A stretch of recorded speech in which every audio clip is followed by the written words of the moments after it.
Déclencheur, l'émission qui déclenche de l'audace chez les RH. Alors, c'est notre premier épisode aujourd'hui, donc je vais vous expliquer un petit peu notre concept.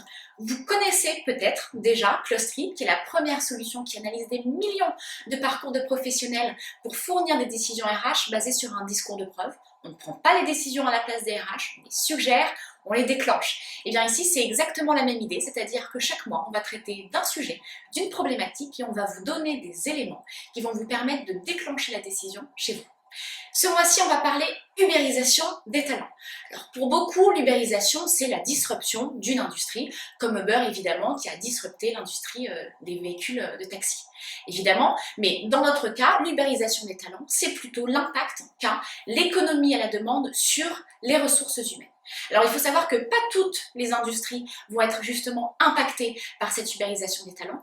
Par contre, toutes les entreprises vont voir de nouveaux enjeux qui vont arriver justement avec cette économie à la demande et vont devoir se réinventer face à ces nouveaux enjeux. On parle de freelance économie, on parle de dissolution de l'emploi salarié, ça c'est l'ubérisation des talents. Mais que vous soyez impacté ou pas, l'économie à la demande va faire naître de nouveaux enjeux et il va falloir réagir face à cela.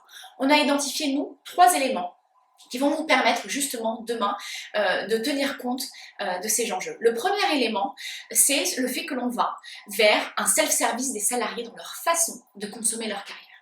Les salariés aujourd'hui, ils ont envie d'être plus autonomes dans leur gestion de carrière, ils ont envie d'être proactifs. Donc, ils ont envie demain de pouvoir complètement évoluer librement et être maître de cette évolution au sein de leur entreprise ou dans d'autres entreprises.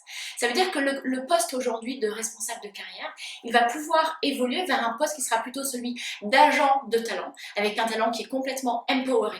Et que cet agent de talent va fournir aux salariés finalement des outils et des moyens lui permettant d'être complètement proactif, autonome et d'autogérer sa carrière. Ça, c'est le premier élément. Le deuxième élément, ce sont les nouveaux modes et schémas de travail que l'on voit émerger dans les entreprises depuis un certain moment maintenant. On peut citer par exemple le télétravail, le bring your own device, tous ces éléments-là qui viennent évidemment de la révolution digitale et qui impactent la façon dont on collabore, dont on travaille dans les entreprises.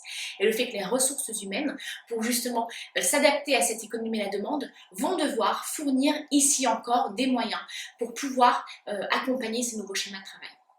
Enfin, le troisième élément, c'est le concept d'entreprise étendue.